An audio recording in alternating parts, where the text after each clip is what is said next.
Hello friends, welcome to Amina சமையல். Today நம்ம சேனலில் ரொம்ப சிம்பிளான ஒரு மசாலா ரைஸ் ரெசிபி தான் ஃப்ரெண்ட்ஸ் பண்ண போகிறோம். குழம்பு வைக்கிறதுக்கு நமக்கு டைம் இல்லை அப்படின்னா இந்த ஒரு ரைஸ் மட்டும் போதுமானது. அதேமாரி இந்த ரைஸுக்கு வேறு எந்த சைடிஷும் தேவையில்லை. அந்த அளவுக்கு இந்த ரைஸ் ரொம்ப டேஸ்ட்டாக இருக்கும்.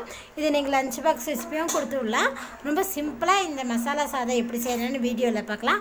வீடியோக்குள்ளே போகிறதுக்கு முன்னாடி எங்கள் சேனலில் புதுசாக பார்க்குறவங்க இது வரைக்கும் எங்கள் சேனலை சப்ஸ்கிரைப் பண்ணலாம், சப்ஸ்கிரைப் பண்ணுங்கள். பக்கத்தில் இருக்கிற பெல் ஐக்கன் பண்ண கிளிக் பண்ணுங்கள். அப்போ தான் நாங்கள் போடுற புது வீடியோக்கள் உடனுக்குடனே உங்களுக்கு நோட்டிஃபிகேஷனில் வரும். வீடியோவை ஸ்கிப் பண்ணாமல் பாருங்கள் ஃப்ரெண்ட்ஸ்.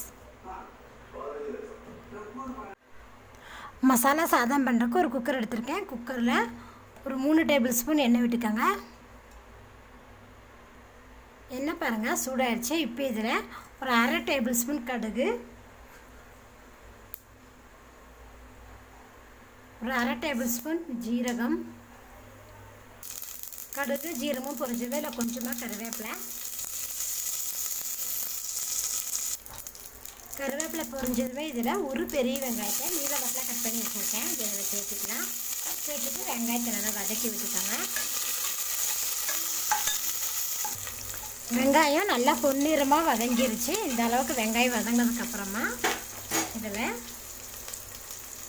1 டேபிள் ஸ்பூன் இஞ்சி பூண்டு பேஸ்ட்டு, இதோட பச்சை வாசம் போகிற அளவுக்கு வதக்கி விட்டுக்கலாம்.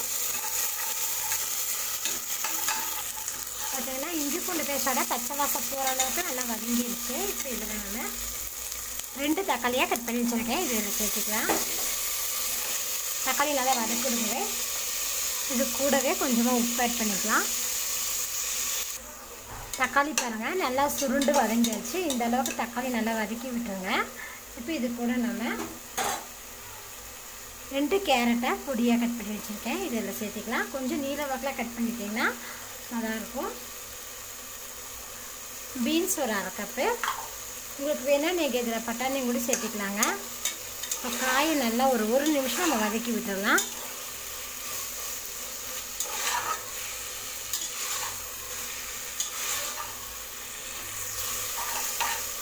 காய் நல்லா 1 நிமிஷம் நான் வதக்கி விட்டுட்டேன். இப்போ இதில் நம்ம மசாலா பொடி ஆட் பண்ணிக்கலாம். ஒரு 1/4 டேபிள் ஸ்பூன் மஞ்சள்தூள், மல்லித்தூள் ஒரு 1 டேபிள் ஸ்பூன், மிளகாத்தூள் ஒரு 1/2 டேபிள் ஸ்பூன். உங்களுக்கு எப்படி காரமோ அதை போய் நீங்கள் கூட்டவோ குறைக்க செஞ்சுக்கலாம். கூடவே கொஞ்சம் உப்பு, 1/2 டேபிள் ஸ்பூன் கரம் மசாலா தூள். இப்போ இது 1 நிமிஷம் நல்லா வதக்கி விட்டுருங்க. நான் லோ ஃப்ளேமில் தான் வச்சுருக்கேன். இப்போ மசால் பொடி போடும்போது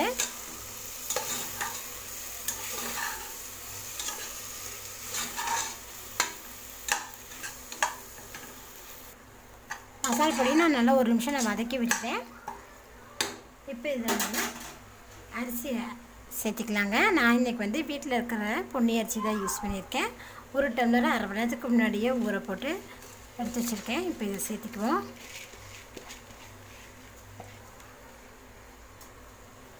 அரிசி போடுறது இதை ஒரு டைம் மிக்ஸ் பண்ணி விட்டுக்கலாம்.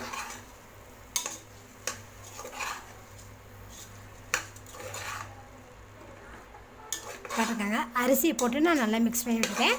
நீங்கள் இந்த அரிசி வேண்டாம் அப்படின்னு பாஸ்மதி ரைஸ் கூட நீங்கள் இதில் ஆட் பண்ணிக்கலாம். இப்போ இதில் நம்ம அளவு தண்ணி ஊற்றிடலாம். 1க்கு 2. இந்த கூடவே கொஞ்சமாக உப்பு ஆட் பண்ணிக்கலாம். இப்போ இது நல்லா மிக்ஸ் பண்ணி விடுங்க. இதே நீங்கள் பாஸ்மதி ரைஸ் யூஸ் பண்ணுற மாதிரி இருந்தால் 1க்கு 1.5 தண்ணி ஊற்றுங்க. சுற்றி வர்றதுதான் எடுத்து விட்டுடலாம். ஃப்ளேம் ஹை ஃப்ளேம் வச்சுருங்க.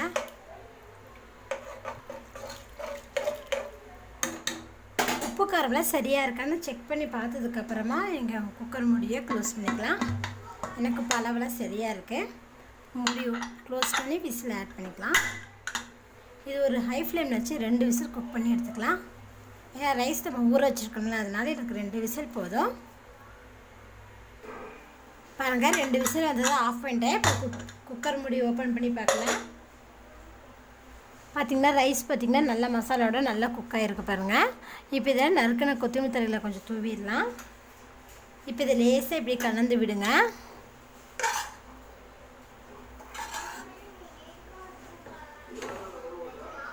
பாருங்கள், ரொம்ப டக்குன்னு நம்ம மசாலா சாதம் செஞ்சுட்டோம். குழம்பு வைக்க டைம் இல்லை அப்படின்னா நீங்கள் இந்த சாதத்தை செஞ்சு பாருங்கள். அதேமாரி இந்த சாதத்துக்கு வேறு சைடிஷே தேவையில்லை, இந்த சாதம் மட்டுமே போதுமானது. இது ஒரு டைம் செஞ்சிங்கன்னா திரும்ப திரும்ப செய்வீங்க. டேஸ்ட்டும் நல்லா சூப்பராக இருக்குது. என்னோடய இந்த வீடியோ உங்களுக்கு பிடிச்சதுன்னா லைக் பண்ணுங்கள், உங்கள் ஃப்ரெண்ட்ஸுக்கு ஷேர் பண்ணுங்கள். மறக்காமல் ஆமினா சமைச்சேன்னா சப்ஸ்கிரைப் பண்ணுங்கள். நன்றி.